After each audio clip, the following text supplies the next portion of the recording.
सभी को नमस्कार। मैं इंदिरा सैनी आज की हिंदी की कक्षा में आप सभी का स्वागत करती हूँ। पिछली कक्षा में हमने जो महादेवी वर्मा हैं उसकी कविता जो तुम आ जाते एक बार पढ़ी थी।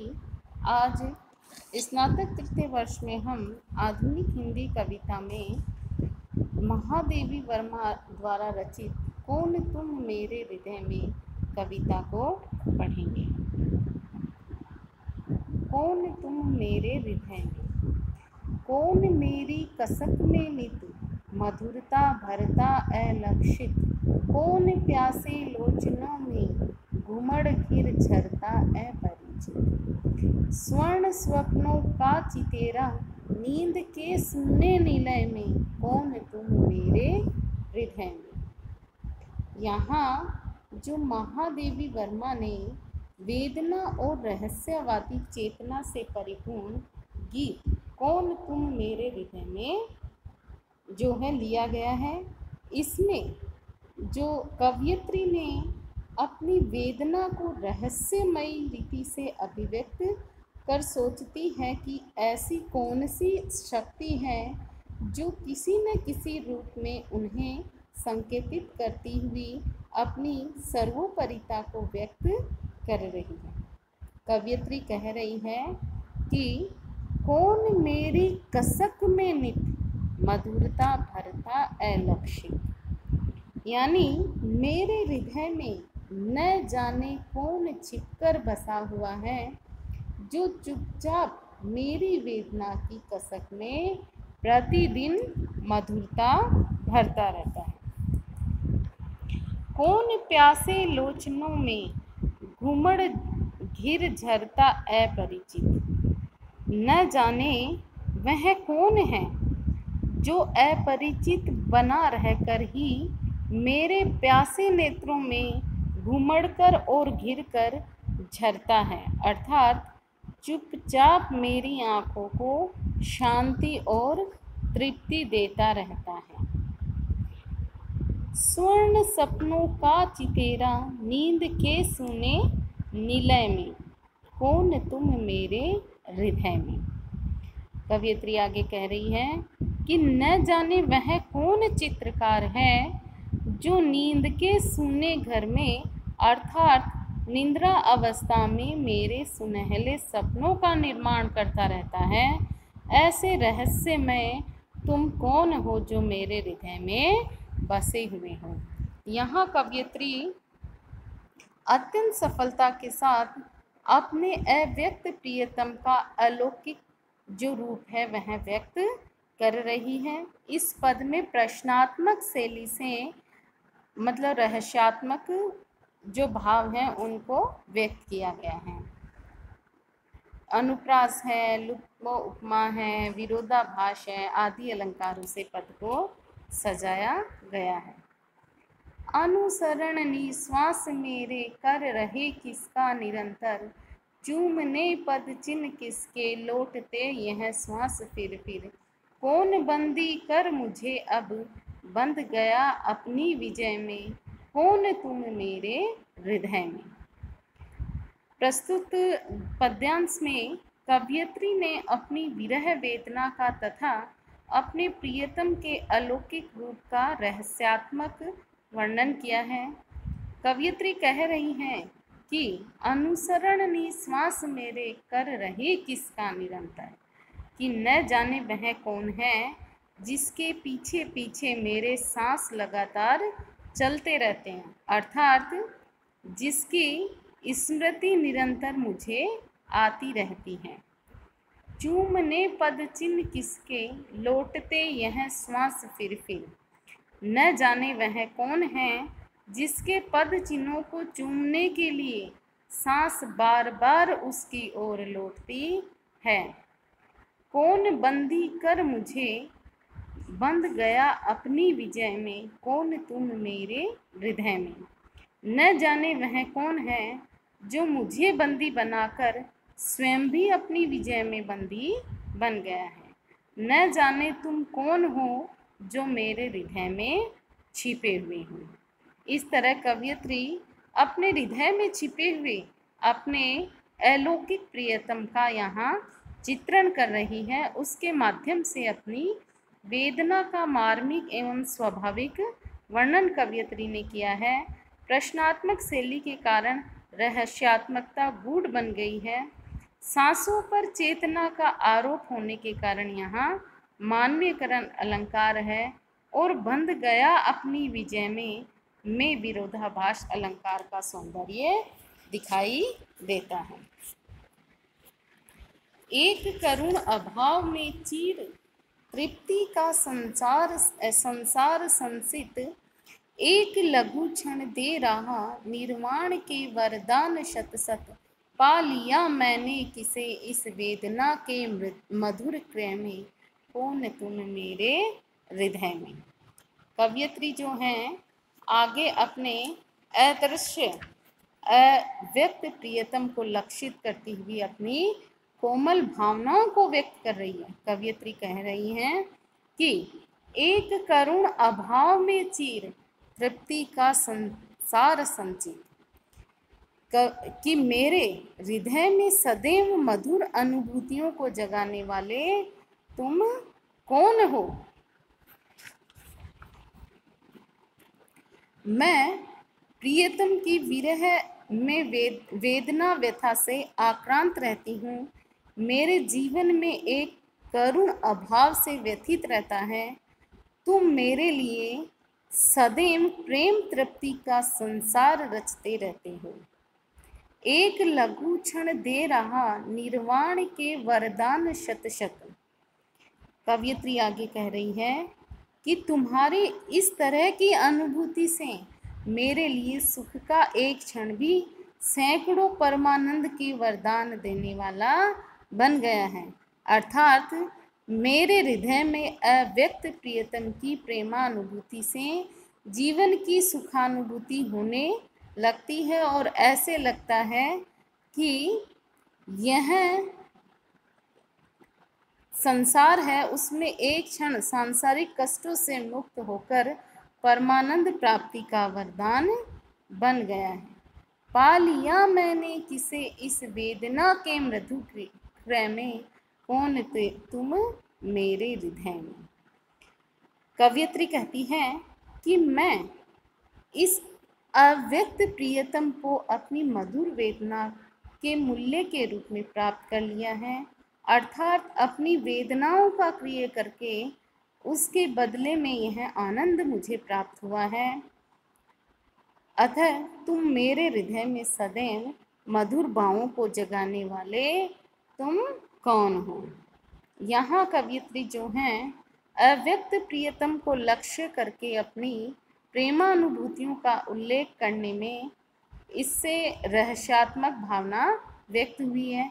इस जो गीत में है वेदना और आनंद का मिश्रित स्वर है। विरोधाभास, रूपक, विप्सा आदि अलंकारों से यह पद सज्जित है। पद योजना भावों के अनुरूप हैं। गयता का जो गुण है इसमें विद्यमान है। गूंजता उर में न जाने दूर के संगीत सा क्या, आज खो निज को मुझे खोया मिला विपरीत सा क्या। क्या नहा आई विरह निशी मिलन मधुर दिन के उदय में, कौन तुम मेरे हृदय में। यहाँ कवयित्री अपनी विरह वेदना का चित्रण करती हुई कह रही है कि गूंजता उर में मेरे न जाने दूर के संगीत सा क्या। कवयित्री कह रही है कि न जाने वह कौन है जो दूर से सुनाई देने वाले संगीत की भांति मेरे हृदय में गूंजता रहता है। आज खो निज को मुझे खोया मिला विपरीत सा क्या। वह कह रही है कि न जाने वह कौन है जिसे मैंने स्वयं को खोकर पा तो लिया है, पर मुझे विपरीत सा या प्राप्त हुआ भी अदृश्य सा लग रहा है। क्या विरह रूपी रात, क्या नहा आई विरह निशी मिलन मधुर दिन के उदय में, कौन तुम मेरे हृदय में। क्या विरह रूपी रात मिलन रूपी शुभ दिन की प्रातःकालीन लालिमा में नहाकर आई है। अर्थात जिस प्रकार उषा के आते ही रात का अंधकार नष्ट होकर रंगीन बन जाता है, उसी प्रकार उस अज्ञात प्रियतम का वास अपने हृदय में जानकर मेरी सारी उदासी नष्ट हो गई है और मेरे जीवन में एक प्रकार का माधुर्य सा भर गया है। न जाने तुम कौन हो जो अलक्षित बन के मेरे हृदय में बसे हुए हो। यहाँ कवयित्री ने परम सत्ता परमात्मा को लक्ष्य करके अपनी जो विरह वेदना का स्वाभाविक एवं मार्मिक चित्रण किया है। आज खो निज को मुझे खोया मिला में विरोधाभास अलंकार है, तो विरह निशि और मिलन मधु दिन में रूपक अलंकारों की व्यंजना हुई है। तिमिर पारावार में आलोक प्रतिमा है अकंपित, आज ज्वाला से बरसता क्यों मधुर घनसार सुरभित। सुन रही हूँ एक ही झनकार जीवन में प्रलय में, कौन तुम मेरे हृदय में।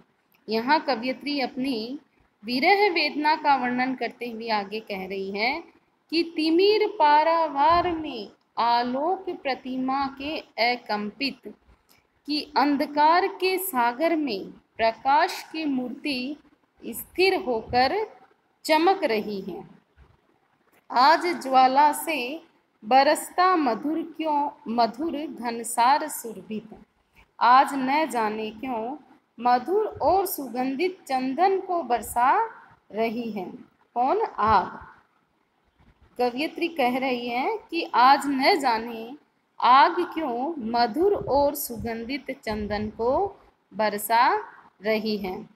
अर्थात मेरी वेदना मुझे आशा और आनंद देने वाली लग रही है। इसमें प्रकाश का सा तेज और चंदन की शीतलता सी है। सुन रही हूँ एक ही झनकार जीवन में प्रलय में, कौन तुम मेरे हृदय में। मैं अपने प्रियतन में इतनी तल्लीन हो गई हूँ कि जीवन और प्रलय में एक ही झनकार मुझे सुन रही है। न जाने कौन तुम मेरे हृदय में छिपकर बसे हुए हो। यहाँ कवयित्री ने कहा कि वेदना जीवन की एक वह शक्ति है जो अज्ञान से ज्ञान की ओर, अंधकार से प्रकाश की ओर ले जाती है, और बाहरी रूप से तीक्ष्ण दिखने वाली यह वेदना अंततः मधुरता एवं सरसता प्रदान करने वाली होती है। वेदना का यह रूप कवयित्री को काम्य है।